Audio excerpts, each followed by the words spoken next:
ఓం గం గణపతయే నమః. ఓం శ్రీ మహాలక్ష్మీ దేవ్యే నమః.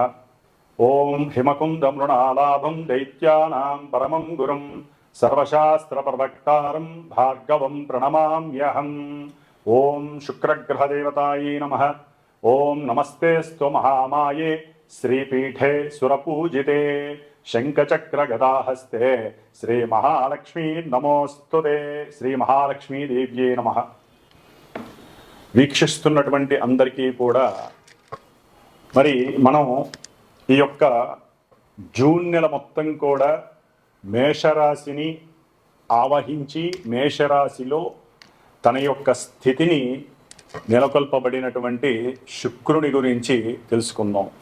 ఎందుకంటే ఇప్పటి వరకు దాదాపుగా 30వ తేదీ వరకు మే 30వ తేదీ వరకు 3.5-4 నెలల పాటుగా మరి ఈ శుక్ర భగవంతుడు అంటే శుక్రగ్రహము అటు శనితో రాహువుతో తన యొక్క సంచారాన్ని ముందుకు వెనక్కి ఆ యొక్క శని నక్షత్రాలలో ఉండి చాలా విధములైనటువంటి ఇబ్బందులు పడతాడు. ఎందుకంటే ఈ శుక్రుడు చాలా చాలా అందమైనటువంటి గ్రహము, చాలా ఉదార స్వభావం కలిగినటువంటి ప్రేమ కలిగినటువంటి గ్రహము, అత్యంత శ్రేష్టమైనటువంటి గ్రహము, రాక్షసులకే గురువు అయినప్పటికీ కూడా ఈ యొక్క మానవ లోకంలో మరి ప్రతి మనిషికి అందం మీద ఎంతో తను అందంగా ఉన్నాననే భావంతో తన యొక్క జీవితాన్ని ముందుకు తీసుకెళ్తూ ఉంటాడు.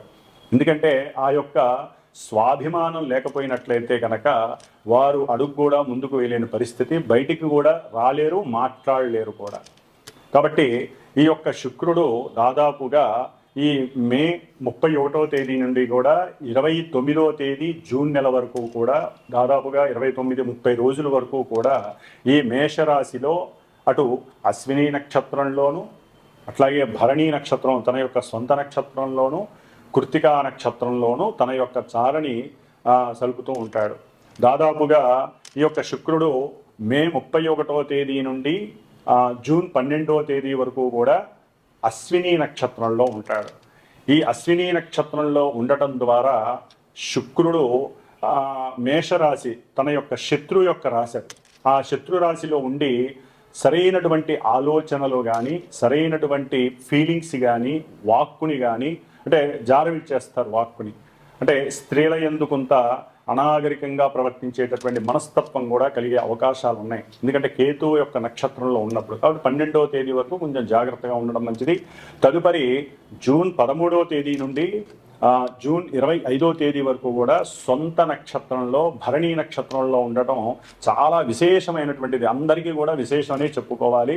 ఎందుకంటే ఏ గ్రహమైనా సరే సొంత నక్షత్రంలో ఉన్నప్పుడు మంచి బలాన్ని కలిగి ఉంటుంది. మరి ఈయన ధనాన్ని ఇచ్చేటటువంటి వాడు, మంచి వాక్కుని, సౌందర్యాన్ని, అందాన్ని, కళలని ఇట్లా ఇచ్చేటటువంటి వాడు. ముఖ్యంగా సినిమా పరిశ్రమకి సంబంధించిన లలిత కళలకి సంబంధించినటువంటి గానము, రాగము, అట్లాగే భరతనాట్యము, ఇంకా వివిధ కావ్య రచనలు చేసేటటువంటి వారు, డైరెక్టర్లు, ప్రొడ్యూసర్స్, ముఖ్యంగా ప్రొడ్యూసర్స్కి, సినిమా యాక్టింగ్ చేసేటటువంటి హీరోలందరికీ, హీరోయిన్లకి కూడా విశేషమైనటువంటి సౌఖ్యం ఈ యొక్క సొంత నక్షత్రంలో ఉన్నప్పుడు కలిగే అవకాశాలు ఉన్నాయి.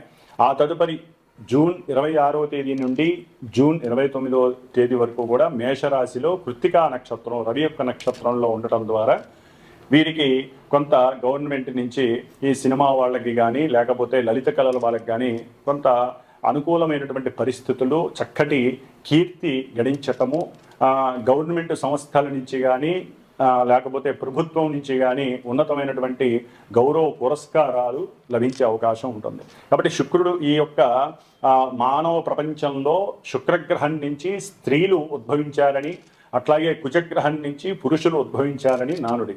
కాబట్టి అందానికి ప్రతీక శుక్రుడు.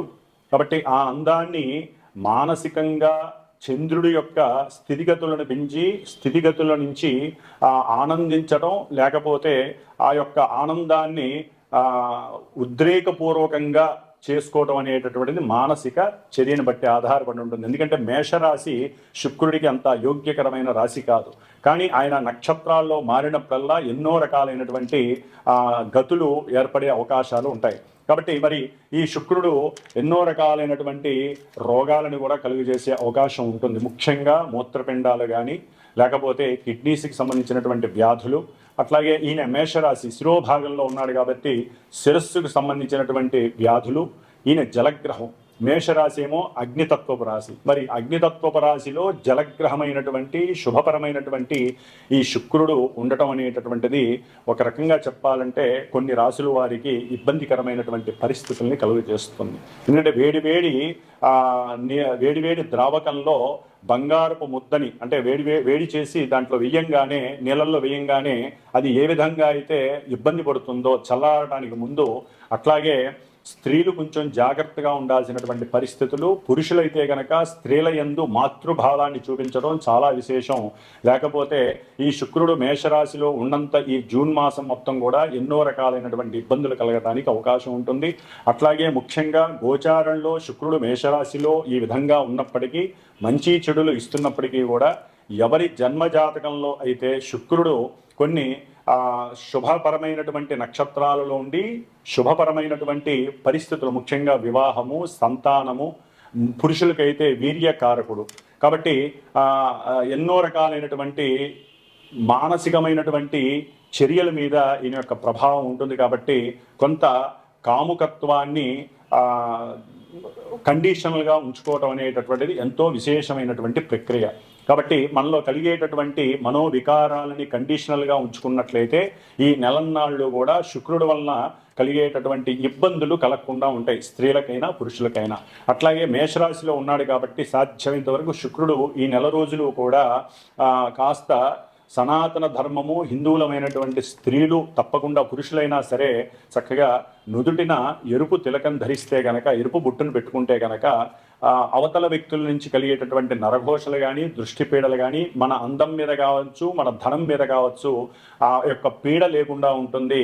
అట్లాగే మన శరీర ఆరోగ్యం నలతలు లేకుండా సంపూర్ణ ఆరోగ్య సిద్ధిని మనమే ఈ బొట్టును పెట్టుకోవడం ద్వారా ఆ అమ్మవారి యొక్క అనుగ్రహం. ఎందుకంటే శుక్రుడు అనేటటువంటి గ్రహము స్త్రీ దేవత.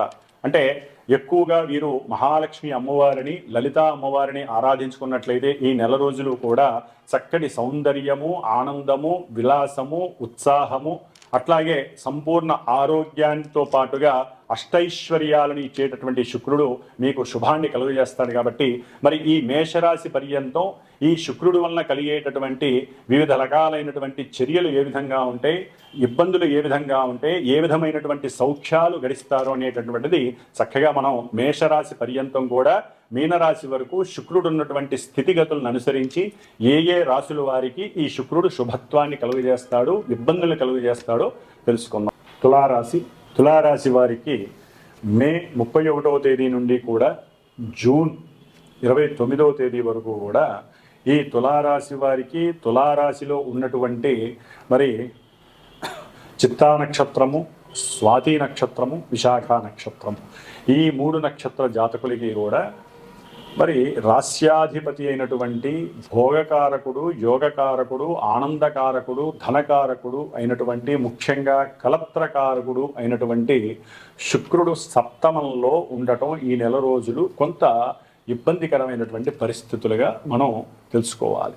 ఎందుకంటే కారకో భావనాశాయ అంటే వివాహానికి అతి ముఖ్యమైన గ్రహం అటు స్త్రీలకి కానీ పురుషులకి కానీ ఎవరికైనా సరే ఈ శుక్రుడు వివాహాన్ని సూచిస్తాడు. కాబట్టి వివాహానికి సంబంధించినటువంటి ఏదైనా ఇబ్బందులు ఎదురయ్యే అవకాశం ఉంటుంది. అంటే చూడడానికి వెళ్ళటం, ప్రయాణం చేసి వెళ్ళటం, అయితే అక్కడ అవతల వ్యక్తుల నుంచి సరైనటువంటి రెస్పాన్స్ రాకపోవడం కొంత మీకు మానసిక వ్యధని ధన నష్టాన్ని కూడా కలుగజేస్తుంది. కాబట్టి సాధ్యంతరకు ఈ నెల రోజులు వివాహపరమైనటువంటి ఆలోచనలు లేకుండా ఉండటం మంచిది.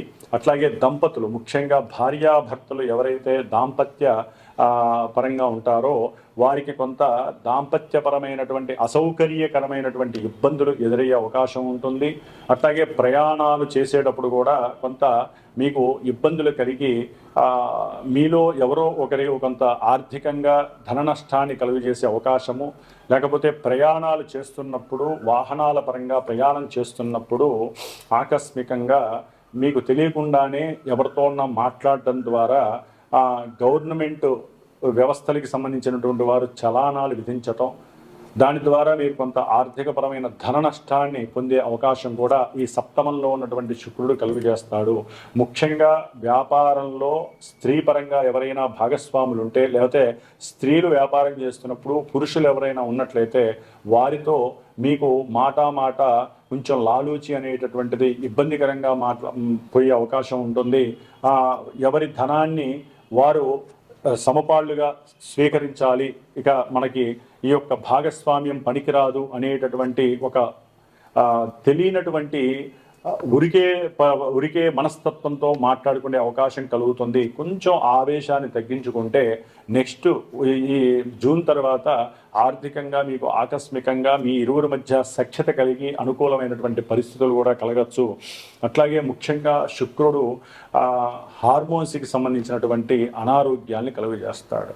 కాబట్టి స్త్రీలు కానీ పురుషులు కానీ వీరిరువురికి కూడా హార్మోన్స్ అనేవి కొంతమందికి బాహ్యేంద్రియాను, కొంతమందికి అంతర్గతంగాను ఈ యొక్క హార్మోన్స్ ప్రభావం ఉంటుంది. కాబట్టి కాస్త చెక్ చేయించుకోవటం మంచిది. లేకపోతే అంతర్గతంగా కొన్ని అనారోగ్య సమస్యలకి, ముఖ్యంగా మధుమేహం ఉన్నటువంటి వాళ్ళకి, ఈ తులారాశి వారికి కొన్ని ఇబ్బందులు పడే అవకాశం ఉంటుంది. ధన నష్టం కలగడానికి అవకాశం ఉంటుంది. ముఖ్యంగా స్త్రీల వలన కొన్ని ఆకస్మికంగా కొన్ని కష్టాలు, నష్టాలు, ధనపరమైనటువంటి వ్యయాలు కలగటానికి అవకాశం ఉంటుంది. ఖర్చు పెట్టేటప్పుడు ఆలోచించండి. మనకేదో వారి వలన లాభం కలుగుతుంది, ఆ స్త్రీ నన్ను ఇష్టపడుతోంది అని మానుకోవటం మంచిది తులారాశి వారు. దాని ద్వారా ఆర్థికంగా ధన నష్టం కలగడానికి అవకాశం ఉంటుంది. తెలియకుండా వారి మనసులో ఏముందో తెలియకుండా మీరు కనుక అడుగు ముందుకు వేస్తే, నేను నిన్ను వివాహం చేసుకుంటాను, నేను ఇష్టపడుతున్నాను అని కనుక ఎవరైనా కనుక అంటే కనుక వారి మధ్య భేదాభిప్రాయాలు తారాస్థాయికి వెళ్ళే అవకాశం ఉంటుంది. కాబట్టి కాస్త తెలియకుండా మనకున్నటువంటి హర్షట్ వర్గాలలో అంతర్గత శత్రువుల్లో మరి శుక్రుడికి సమూజ్జిగా కామాన్ని ఇచ్చారు. అంటే సృష్టిని మనం చెయ్యాలి అంటే కామం అనేటటువంటిది స్త్రీ పురుషుడికి సర్వసాధారణం. దానికి అధిపతిగా ఈ శుక్రుడిని ఇచ్చారు. కాబట్టి ఈ యొక్క శుక్రుడు సప్తమంలో ఉండటం ద్వారా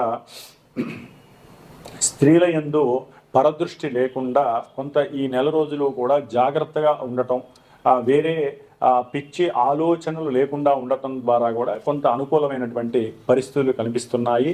తండ్రి పరంగా కూడా కొంచెం అంటే కుటుంబంలో భార్యాభర్తల్లో ఎవరైనా తండ్రి వలన ఇబ్బందులు పడుతుంటే కనుక వారితో మాట్లాడేటటువంటి అవకాశం కూడా తగ్గించుకోవడం మంచిది. అది ఇంకా ఎక్కువయ్యే అవకాశం ఉంటుంది. అంటే అత్తగా మామగారి విషయంలో ఇటు భార్యాభర్తలు ఎవరికైనా సరే కొంత మాట పెరిగే అవకాశం ఉంటుంది. కాబట్టి కొంచెం జాగ్రత్తగా ఉండటం చాలా విశేషమని చెప్పుకోవాలి.